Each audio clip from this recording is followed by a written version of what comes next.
Canada plans to cut its reliance on the US economy by 40% within 5 years, read one quiet headline from Reuters. No fanfare, no press conference, just action, noted the Macdonald-Laurier Institute. While America obsesses over tariffs, tweets, and tit-for-tat politics, Canada is pulling the rug silently. Shipments are rerouted, contracts canceled, ports quieted, and Washington still shouting into the void. A Pacific shift is underway, and most Americans have no idea it's happening. Until now. From Detroit's idle car plants to North Dakota's unsold wheat fields, the pain is no longer theoretical. So here's the question. What happens when your closest ally stops calling and quietly builds a future without you? For decades, the Canada-US economic relationship was the gold standard of cross-border cooperation. From the 1989 Canada-US Free Trade Agreement to the later NAFTA and now USMCA, supply chains between the two nations were deeply integrated. Car parts crossed the border 6 or 7 times before becoming a finished vehicle. Electricity flowed south from Manitoba and Quebec, powering millions of homes in Minnesota, New York, and Michigan. American tourists flocked to Banff and Niagara. Canadians poured into Target stores and Disney World. The border was a gateway, not a barrier. For many, it felt less like two countries and more like a North American economy with two faces. But cracks started to appear, quietly at first. The Trump administration's decision in 2018 to impose steel and aluminum tariffs on Canada, citing national security, was a turning point. It felt like a betrayal, especially for a country that had stood beside the US in every major conflict since World War I. Canada responded with counter tariffs, but the damage went deeper than trade. It fractured trust. Then came COVID-19. The US blocked medical exports, leaving Canadian hospitals scrambling. Vaccine nationalism followed. Even when the pandemic eased, the instability didn't. Trump returned to political prominence, hinting at a second term, and more economic unpredictability. Meanwhile, US governors and congressmen floated protectionist policies, threatening energy pipelines, grain imports, and auto parts supply routes. Canada started to wonder, what happens if the neighbor next door becomes unreliable? That question became central to Canadian economic planning, not with a bang, but with blueprints. While Washington obsessed over China, border walls, and tariffs, Ottawa started quietly sketching a new map, one that didn't circle back to the United States, the American push. It began, as so many modern economic disruptions do, with a press conference.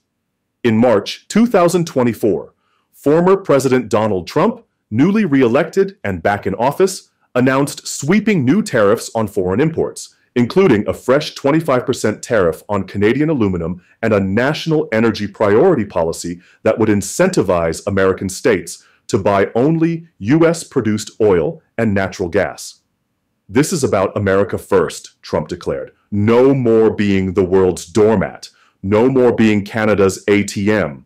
The economic rationale, at least on paper, was to re-industrialize the American Midwest, reduce dependency on foreign inputs, and strike back against what the administration called Canadian trade trickery, referring to Canadian subsidies and environmental exemptions that allegedly gave their industries an unfair advantage. But the rhetoric quickly outpaced the logic. New tariffs hit not just raw materials, but also intermediate goods crucial to U.S. industries. Softwood lumber, electricity from Quebec, grain feed from Saskatchewan, and even tech components manufactured in Ontario. Trump's inner circle, including economic advisor Peter Navarro and Treasury Secretary Stephen Moore, doubled down. They proposed tariff leverage zones, which would extend penalties to American companies sourcing heavily from Canadian suppliers. This stunned industries that had spent decades integrating with Canada's logistics, data, and financial systems. In response to fears about inflation and consumer backlash, Trump delivered his classic pivot. Blame the other side.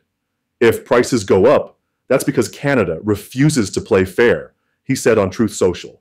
Then came the threats. The U.S. Trade Representative opened investigations into Canadian dairy and telecom practices. States like Michigan, North Dakota, and Texas started proposing border inspections and new fees on cross-border logistics firms. The Department of Energy quietly reduced grid interconnection incentives for Canadian electricity providers. All of this created whiplash for Canadian businesses that had built their models around North American interdependence. Every announcement caused stocks to flutter. Every tweet from Trump about decoupling from fake allies sent industry CEOs into panic mode. What America saw as leverage, Canada perceived as volatility. Behind closed doors, Canadian ministers met with premiers and industry heads to assess the risks. The conclusions were unsettling. The U.S., under Trump, had become an unreliable economic partner, not because of capacity, but because of chaos. Even the most staunchly pro-American voices in Ottawa began to waver. If supply chains could be disrupted by political whims, how could Canada plan its long-term future? The turning point wasn't a single policy. It was the realization that Trump's America wasn't just changing the rules. It was throwing out the rulebook altogether. Canada's silent strike.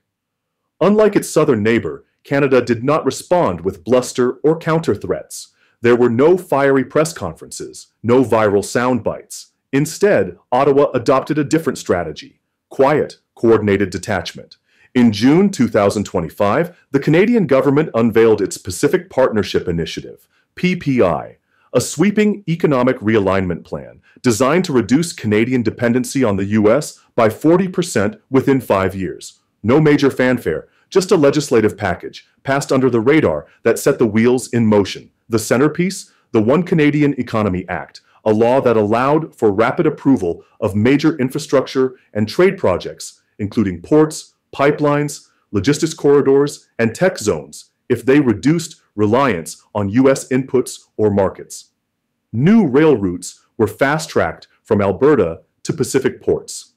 Export terminals in British Columbia got government guarantees. Trade missions to Vietnam, Malaysia, and India surged. Meanwhile, Finance Minister Chrystia Freeland unveiled plans to internationalize Canada's payment systems, shifting settlement structures away from the US dollar and towards a multi-currency basket including the euro, yen, and Singapore dollar. Economic sovereignty in a chaotic world isn't a luxury, Freeland said in a rare interview. It's survival. Supply chains began to shift. Auto manufacturers in Ontario, once tightly bound to Michigan assembly plants, began partnering with Korean and Japanese firms with final assembly points in Southeast Asia. Canadian tech startups expanded cloud services through Singapore, bypassing US-based platforms due to surveillance concerns. Grain exports found eager buyers in Indonesia and Thailand. And most importantly, energy exports were rerouted. Hydroelectricity, once destined for the US grid, was now redirected, where possible, to domestic use and new deals with Pacific Rim nations. Long-term crude oil contracts were signed with Japanese and Indian refiners, reducing spot exports to US Gulf states. LNG terminals, once assumed to serve California, were retrofitted for trans-Pacific shipment. Even agriculture, traditionally intertwined with US markets, began pivoting. The Canadian Wheat Board pushed aggressively into ASEAN and Middle Eastern markets. Vietnamese agribusiness delegations toured Saskatchewan fields in June 2025. A $1.2 billion soybean contract was signed with Indonesia, a figure unheard of just 2 years earlier. At first, Washington barely noticed. Then the metrics changed. Cross-border trucking at major ports like Buffalo and Detroit dropped 17% quarter on quarter. U.S. customs revenue at the northern border fell $800 million in just 6 months. Electricity purchases from Hydro-Quebec declined 23%, pushing rates higher in Vermont and New York. Wall Street analysts began issuing quiet warnings. Canada is rebalancing, read one note from J.P. Morgan. This is not posturing. This is a pivot. The genius of Canada's response wasn't just the strategic realignment. It was the silence. While Trump barked, Ottawa built. What the administration in D.C. called loyalty, Canada began to define as liability. The standstill now, the two economies stand at an uneasy impasse. On one side, the United States has escalated its trade stance, believing pressure will bring Canada back to the table. But tariffs have become blunt tools. The more Washington squeezes, the more Canada quietly unplugs. On the other, Canada continues to reroute its future, reconstructing logistics, reshaping contracts, and retelling its story to the world. But these actions, while logical, come with short-term costs, higher transition expenses, the need for new partnerships, and uncertainty among domestic stakeholders long dependent on American demand. Neither side has declared a break, but the divorce papers are being written in silence. Caught in the middle are millions of businesses, workers, and households on both sides of the border. Detroit's supply chains no longer function on time. Toronto's exporters face new currency risks. Grain elevators in North Dakota sit half full. Electric bills in Maine are spiking. And policymakers, so used to solving disputes with a handshake and a press release, are now staring at a rift they cannot mend with words alone. There's no shouting, no rallies, no fiery congressional hearings, just silence, cold, calculated, and growing. The question is no longer if Canada is decoupling, it's how far they're willing to go. The impact on Canada. For 30 years, the automotive parts manufacturer Fraserview Precision Limited in Windsor, Ontario, had one primary client, Detroit. Its metal-stamped brake assemblies and electronic chassis components were loaded onto trucks each morning, driven less than 20 minutes across the Ambassador Bridge, and plugged straight into Ford's just-in-time assembly line. But in July 2025, that entire rhythm broke down. Without warning, Ford canceled 40% of its Canadian contracts, citing new tax incentives to source exclusively from US-based suppliers. Just 2 weeks later, Fraserview laid off 120 workers, nearly half its staff. The reason? Not a lack of quality, just geopolitics, said CEO Isabelle Tran. Across Canada, similar stories emerged. A grain cooperative in Alberta saw its contracts with Minnesota buyers dry up overnight. A clean energy startup in Quebec lost access to American investment capital when banking rules suddenly restricted cross-border financial instruments. Saskatchewan potash producers faced surcharges at the US border and rerouted shipments to India at lower margins. And the numbers reflected the pain. In the third quarter of 2025, Canada's exports to the US dropped 14.8%, the steepest decline in over 2 decades. Border logistics volume shrank 22%. Estimated job losses tied to US-dependent industries reached 33,000. But perhaps more unsettling was the psychological toll. We always thought of the US as an anchor, said economist Maëlle Gervais from the Université de Montréal. Now we're navigating without a compass and discovering just how exposed we were. The government responded with resilience, retraining packages, incentives for market diversification, and emergency subsidies for key sectors. But the truth was unavoidable. Canada's economy had been deeply intertwined with America's heartbeat. And when that rhythm skipped, the shock was felt instantly. Yet for many Canadians, that shock became a wake-up call, an overdue one. The blowback in the United States. The small town of Jamestown, North Dakota, population 15,000, had one pride, Big Sky Agri-Foods, a grain processing facility that shipped high-grade barley and oats to breweries and food processors across the continent, including dozens in Canada. For years, the Canadian market accounted for nearly 40% of Big Sky's business. By late 2025, that number dropped to 0. Canada was our biggest customer, said operations manager Kenny Tomlinson. Then one day, the trucks just stopped. Why? Because Canadian importers had switched to Vietnamese and Indonesian grains, slightly more expensive but less politically volatile. Big Sky laid off 42 workers in September. Jamestown's mayor issued a public statement warning that federal trade policy is killing rural America.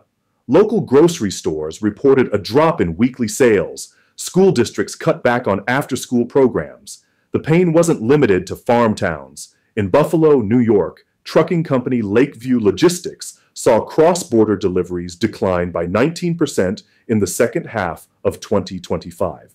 In Michigan, a Tier 2 auto supplier that specialized in aluminum casings was forced to shut down one of its 3 plants. And in Vermont, residential electric bills surged 12% after Quebec reduced cross-border power exports, forcing utilities to buy from more expensive domestic sources. The U.S. Department of Commerce acknowledged the trends, but offered little remedy. Trump's administration insisted the disruptions were temporary adjustments in pursuit of long-term sovereignty. But for many on the ground, that promise rang hollow. The idea was, let's punish Canada and bring jobs home, said supply chain expert Dr. Lisa Koenig from MIT. Instead, we broke existing supply chains without having replacements ready, and now everyone's paying the price. And consumers were noticing. A September 2025 Gallup poll showed that 61% of Americans believed U.S.-Canada relations had worsened significantly, and 54% felt trade tensions were driving up their cost of living. From border towns to national balance sheets, the cost of Canada's pivot wasn't just measured in GDP points. It was measured in layoffs, empty store shelves, and political disillusionment.